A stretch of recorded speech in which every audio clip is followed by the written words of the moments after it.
Avez-vous déjà visité 3 pays le même jour? Sans passeport, sans visa et avec un sac à dos rempli de bibelots? Oui, je l'ai fait et je vais vous montrer comment c'était. Au cœur de l'Amérique du Sud, il existe un endroit où chaos, commerce et culture se conjuguent pour former un triangle parfait, le Brésil, le Paraguay et l'Argentine. Aujourd'hui, je vous emmène à Ciudad del Este, l'endroit le plus fou du Paraguay. Et je traverse avec vous le Brésil et l'Argentine. Tout cela dans une seule vidéo. Prix dérisoire, bonne musique, arnaque, casino et une aventure qui ressemble à une scène de film, mais je peux vous assurer qu'elle est 100% réelle. 1. Ciudad del Este. Avez-vous déjà entendu parler de Ciudad del Este? Si la réponse est non, ne culpabilisez pas. Beaucoup de gens en Amérique latine ignorent l'existence de cette ville, mais elle est là, en plein cœur de l'Amérique du Sud, à la frontière du Brésil, juste derrière l'Argentine. Et au milieu d'un chaos aussi intense, c'est vraiment magnifique à voir. Ciudad del Este est la deuxième plus grande ville du Paraguay, avec plus de 325 000 habitants. Mais ne vous laissez pas tromper par les chiffres. Ce qui est impressionnant ici, ce n'est pas la population, c'est le mouvement. Chaque jour, des milliers de Brésiliens et d'Argentins traversent le célèbre pont de l'amitié pour une seule chose, faire du shopping.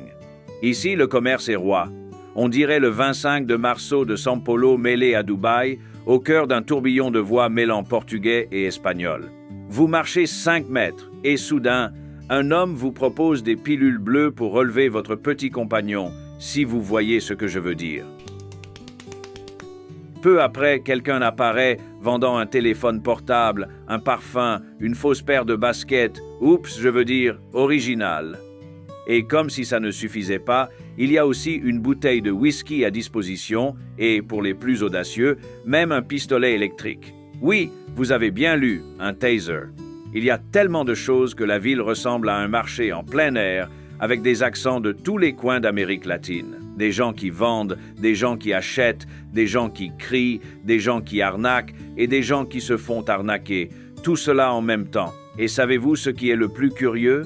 Est-ce qu'au milieu de tout ce chaos organisé, il y a quelque chose que personne ne vous dit? Cette ville fait bouger le Paraguay. Littéralement, plus de 30% de l'économie du pays repose sur ce qui se passe ici, basé sur l'informalité, le marchandage et la frontière. Ciudad del Este n'a pas la beauté classique des cartes postales touristiques.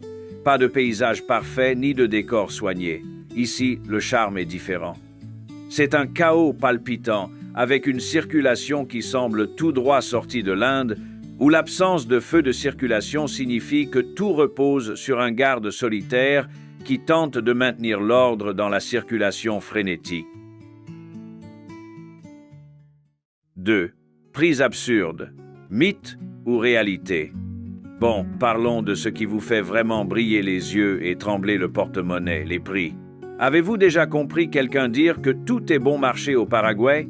Oh, allez, le parfum est à $10. Les iPhones sont à moitié prix, les baskets Nike sont moins chers qu'un pastel à la foire. Mais est-ce vraiment vrai? Ou la légende du Paraguay n'est-elle qu'une légende? Spoilez, ce n'en est pas une. On entre aussitôt dans une boutique qui vend des parfums importés. Carolina Herrera, Paco Rabanne, Invictus. Tous sont là, scintillant sur l'étagère comme s'il s'agissait d'un défilé de mode. Et les prix? Attendez, Good Girl à $55, 1 million 200 ml à $80, Invictus à $45. Au Brésil, lequel est juste à côté? Ces mêmes parfums coûtent facilement plus de 600 à 800 reaux. Autrement dit, ici, on sent bon et on a encore de l'argent pour acheter les pilules bleues que le vendeur du coin me propose toujours. Et maintenant, de l'électronique? Des téléphones portables à des prix bien inférieurs à ceux des magasins brésiliens. Mais la question se pose, original ou réplique?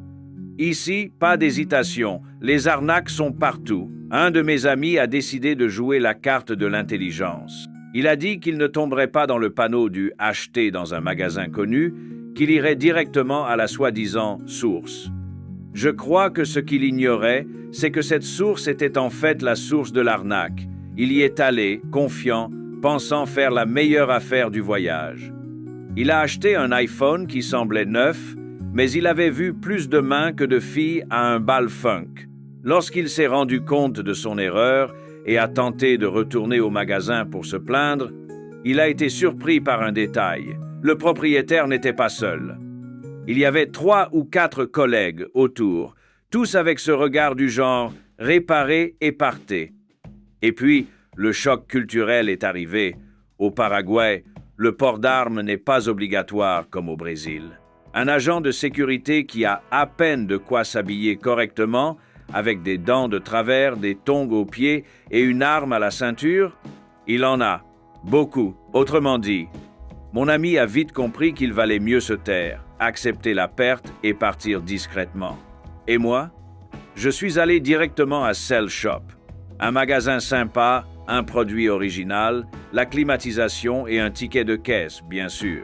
Et j'ai même été servi par une belle Paraguayenne, du genre à vous faire dire « Si le service est aussi bon que son sourire, ça valait le déplacement. » Envie de faire du shopping sans prise de tête? Ne fréquentez que les grandes enseignes et les boutiques certifiées, Cell Shop, Nisei, Shopping China. Mieux vaut payer un peu plus cher que de repartir avec un faux iPhone ou un parfum et une histoire triste à raconter. On y trouve des rayons de marques connues et de modèles flambant neufs, mais aussi des promotions suspectes comme « Achetez un iPhone et recevez une petite pilule bleue ». Je plaisante, mais c'est presque tout. Et les baskets?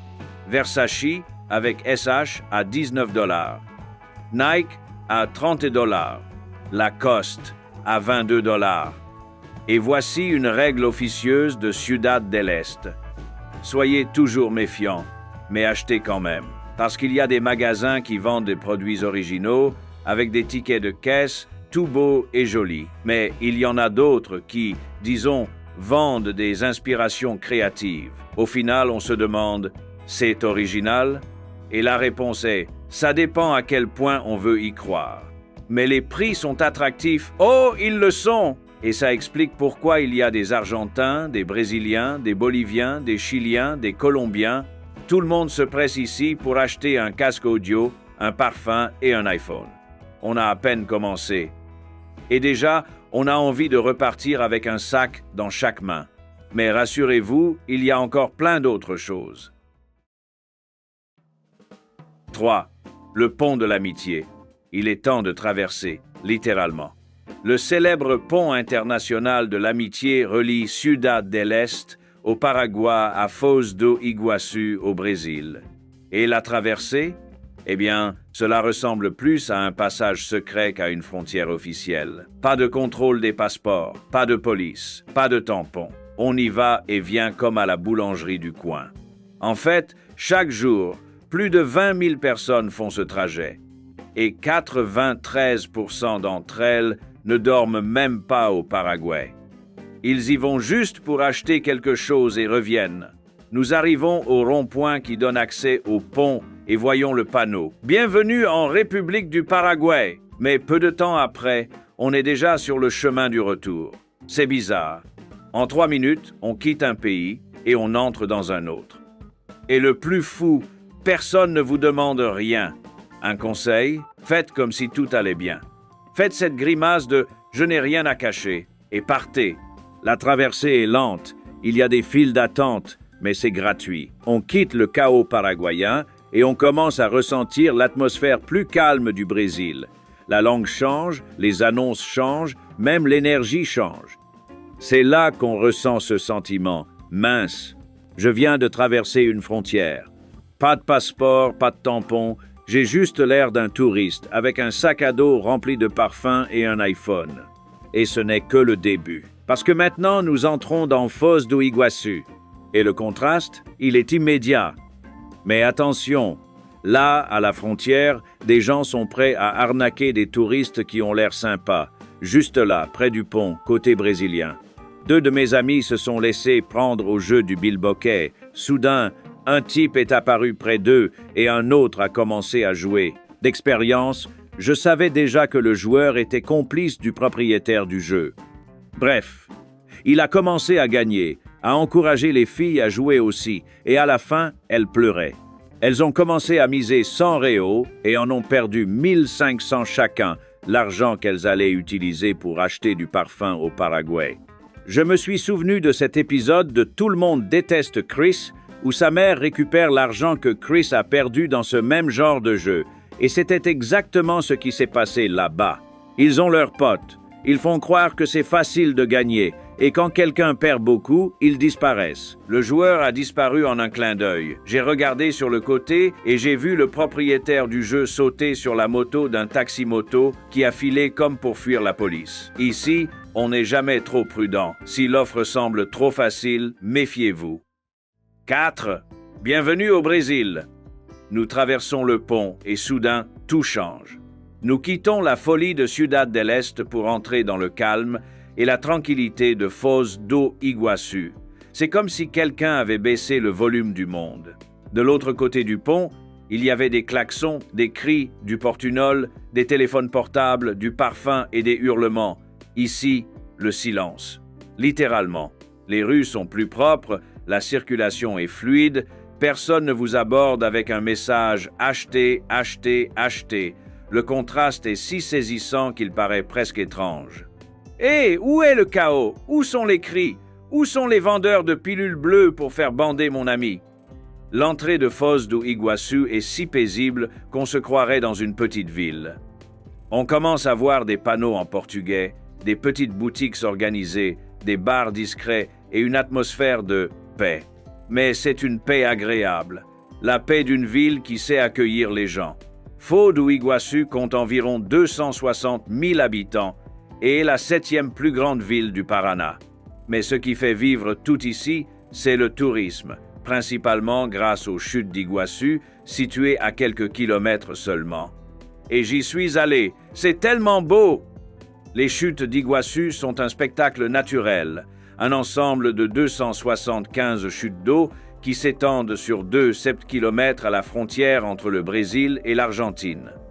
Certaines chutes atteignent 82 mètres de hauteur, la plus célèbre étant la Gorge du Diable, un gouffre impressionnant qui donne l'impression d'être tout petit face à la force de l'eau. Le parc qui abrite les chutes est un véritable sanctuaire naturel, avec 250 000 hectares de forêt subtropicale abritant une biodiversité incroyable. Depuis 1986, les chutes d'Iguaçu sont inscrites au patrimoine mondial de l'UNESCO et, en 2012, elles ont été ajoutées à la liste des 7 merveilles de la nature. Cependant, contrairement au Paraguay, ici, l'accent n'est pas mis sur le commerce bon marché, mais sur l'expérience. On a l'impression d'entrer dans une ville conçue pour les touristes. Tout est plus organisé, plus propre, plus contrôlé et plus cher. Et regardez, après la chaleur et le chaos de Ciudad del Este, ce calme est un vrai soulagement.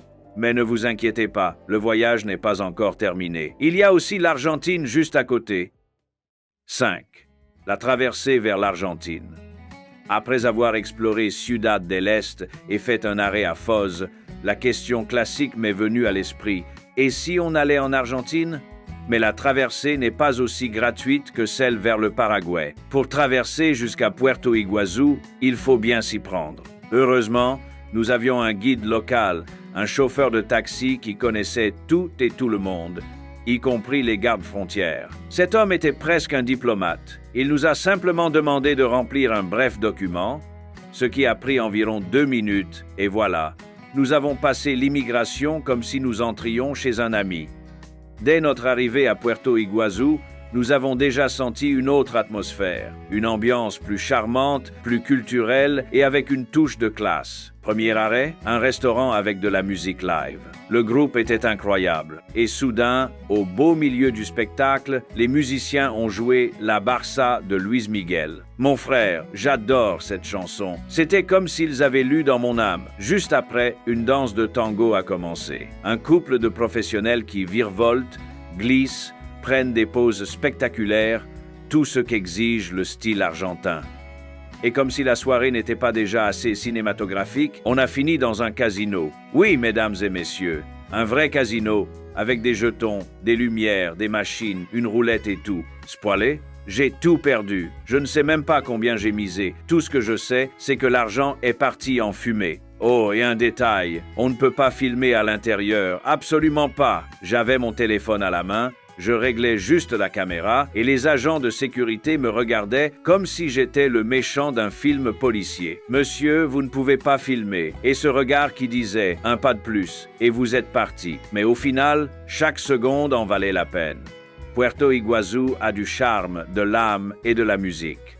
Et malgré la perte au casino, j'en suis reparti le cœur léger et la mémoire pleine. 6. Le monument des 3 frontières. Après avoir traversé 3 pays, la cerise sur le gâteau a été la visite d'un lieu qui résumait tout le voyage. Le monument des 3 frontières, côté brésilien. Et regardez, quel endroit magique! Il se trouve juste là, à la pointe de Foz do Iguaçu, là où le Brésil, le Paraguay et l'Argentine se rencontrent, unis par 2 immenses fleuves emblématiques, l'Iguaçu et le Paraná. Mais ce qui rend cet endroit si spécial, ce n'est pas seulement la vue incroyable, c'est l'atmosphère culturelle unique qui y règne. D'emblée, on découvre un bel espace propre, arboré et doté d'excellentes installations. On y trouve une place lumineuse, des snack-bars, des boutiques de souvenirs et une scène en plein air au centre de l'événement. Et puis vient le meilleur, les spectacles culturels. Oui, là, sous les étoiles et avec le coucher de soleil en toile de fond, on assiste à un véritable spectacle. Danse paraguayenne avec jupes amples et rythmes entraînants, tango argentin avec couple d'amoureux exécutant des pas millimétrés, et musique et danse brésilienne, aux influences indigènes, africaines et européennes, mêlées dans un spectacle captivant. Tout cela au son de la musique traditionnelle des 3 pays et sous les drapeaux flottants au vent. Et le meilleur dans tout ça, vous pouvez regarder tout cela avec une bière fraîche à la main ou en dégustant du popcorn, un sandwich ou une friandise typique. Il y a même des petites boutiques de souvenirs, d'artisanat et de produits régionaux. On s'assoit, on se détend et on profite. On a le cœur qui bat fort et on se dit « ça vaut vraiment le coup ». Et c'est vraiment le cas, car en plus du spectacle, l'endroit est parfait pour prendre des photos. Chaque recoin semble conçu pour devenir une carte postale. On y trouve des belvédères offrant des vues panoramiques, des drapeaux géants des 3 pays, des jardins soignés et l'obélisque vert et jaune qui représente le Brésil à ce point magique de la frontière. La nuit, l'éclairage sublime le paysage. Des lumières scéniques mettent en valeur les structures et créent une atmosphère accueillante et charmante. Vous connaissez ces endroits qu'on ne veut plus quitter? Le voilà! Le Marco da Três Fronteiras n'est pas seulement une attraction touristique, c'est un condensé de l'Amérique du Sud sous forme d'expérience. On ressent de la fierté, on ressent l'histoire, on se sent appartenir et on en ressort avec une certitude. Les frontières existent, mais c'est la culture qui nous unit. 3 pays, sans passeport, sans plan et avec un sac à dos rempli de bibelots du Paraguay.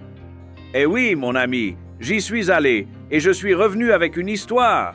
Je suis revenu avec une Apple Watch à moitié prix, un ordinateur portable tout neuf et tellement de parfums bon marché que j'ai dû acheter une valise rien que pour tout transporter. Oh, et il restait de la place pour un bon vin acheté en Argentine et offert à mon cardiologue. Bon, la seule chose que je n'ai pas emportée, ce sont les petites pilules bleues qu'on me proposait si souvent. J'y ai renoncé. Je sais que certaines personnes ne peuvent pas s'en passer. Mais dans mon cas, je continue à grimper sans aide, vous savez. Ha ha! Et vous? Laquelle de ces frontières franchiriez-vous en premier? Commentez ci-dessous, abonnez-vous à la chaîne et regardez la vidéo qui s'affiche à l'écran. Merci et à bientôt pour la prochaine aventure.